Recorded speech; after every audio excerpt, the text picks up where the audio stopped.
حاجتين ما تسألش عليهم، لا زمن الاستجابة ولا طريقة الاستجابة.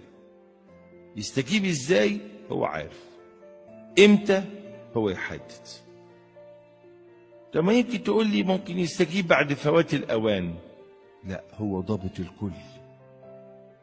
يمكن يستجيب وانا ما استفدش من الكلام ده، لا، هو عارف ان الوقت ده هو احسن استفادة ليك في الطلبة ديت. انتظر، اصبر، لان ده يديك ثقة ويديك ايمان ويديك تجديد ويديك تشجيع. وكمان حاجة عجيبة جدا، هو كل اللي طلبوا زكريا واليصابات واد، اداهم واد، اداهم مش اي واد، اداهم شيء مميز جدا. هو ده اللي بيقول عنه كتاب في افسس بقى، يديك ايه؟ اكثر جدا مما تسأل او تفتكر.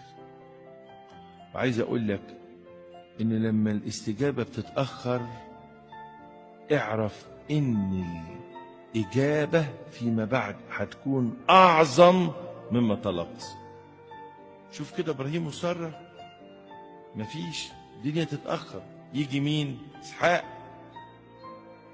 الله ما بينساش. كن امين في طلبتك وصدق انه سمعها وهيديها لك في الوقت المعين. ربنا عايز يدي ولاده، ربنا عاوز يفرح ولاده، ربنا مش عايز ينكد علينا، لا لا لا خالص، لأنه يعرف أن يعطي أولاده عطايا جيدة، يفرد إيده ويدي.